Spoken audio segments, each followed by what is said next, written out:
Let me tell you a strange story that happened to me. I live in an ordinary apartment building on the 6th floor with windows facing the courtyard. Last fall, I was sitting at home on vacation and made it a habit to drink tea by the window, watching the sun go down over the horizon. This innocent habit helped me to see a strange phenomenon. I soon got tired of looking at the sunset all the time, and I began to look at the yard, the people, the houses around.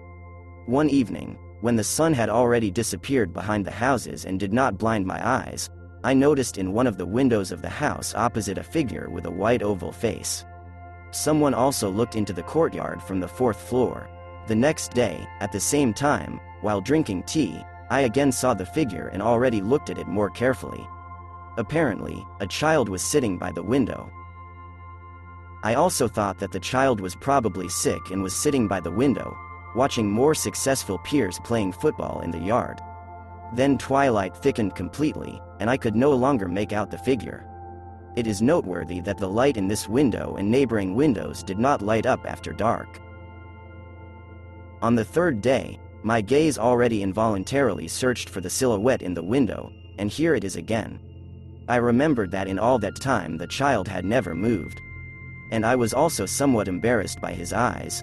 I, of course, did not see them because of the great distance, but, you know, in the place where they should be, there were unpleasant frightening shadows, as if there were not eyes, but gaps. But in the approaching twilight it would be foolish not to attribute everything to the play of shadows. The 4th day I was away from home, and on the 5th day, I asked a neighbor for binoculars. After sunset, the figure still loomed motionless in the window. I aimed the binoculars, but disappointment awaited me. I could not catch the desired focus in any way. I could see the windowsill and frames, but the figure was smeared. Apparently, the child was sitting not at the very window, but a little further away. However, after the episode with the binoculars, it began to seem to me that the black holes in the eyes were looking exclusively at me. I began to curtain the window and generally went to drink tea in another room. But curiosity tormented me. The next day I peered through the curtain to make sure the figure was still there.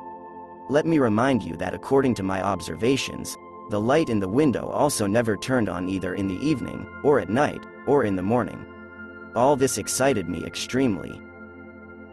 Without knowing why, I went out into the yard and began to walk in front of the neighboring house, secretly glancing at the mysterious windows. Alas, from the street in the windows there was only a reflection of the evening sky. Having nothing to do, I figured out which apartment number the windows corresponded to. The result was apartment number 16. My legs themselves brought me to the entrance, where I froze at the intercom, not daring to dial the number.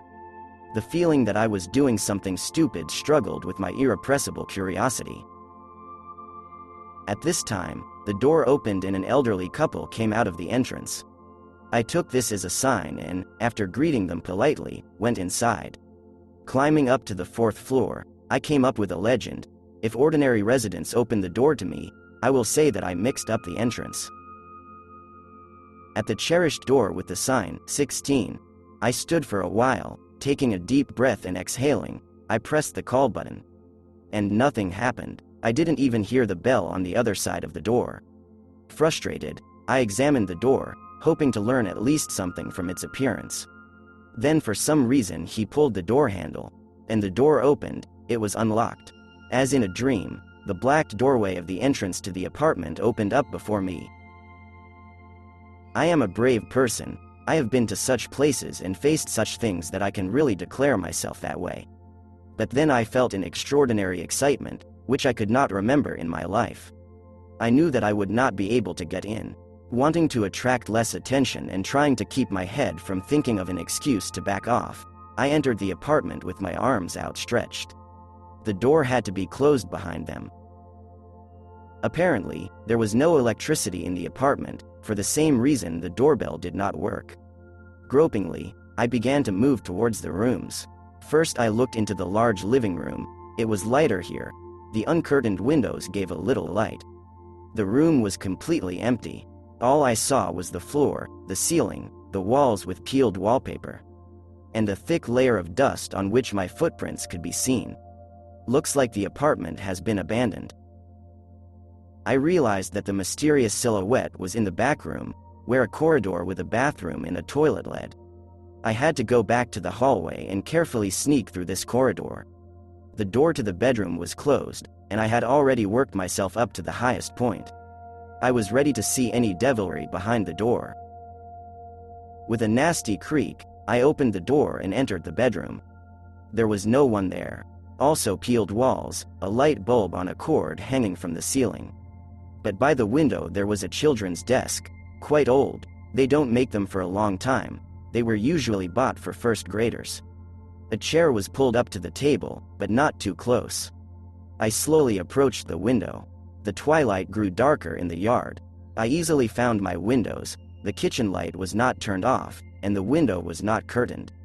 I think I could see a glass of unfinished tea on the table. Then I examined the desk. On it, on a dense layer of dust, someone wrote, most likely with a finger, "I see you." The inscription was fresh, otherwise it would also be covered with dust. I felt very uncomfortable. An inexplicable fear slid down my chest, and my back was covered with goosebumps. I grabbed a chair to catch my breath. Looked around again. Only my footprints were visible on the floor. It was getting quite dark and for some reason quite chilly, although at first I noticed that the heating in the apartment was working properly. A clear thought appeared in my head, leave soon. Quote, I pushed the chair under the table and backed toward the door. On the threshold, I turned around and almost ran through the corridor and the hallway, feeling that someone was looking at my back very carefully. Jumping out onto the illuminated entrance area, I ran nose to nose with an old woman who was looking out of the apartment next to me. She was obviously taken aback by my appearance from an abandoned apartment and imprudently did not slam the door, staring at me with her mouth open.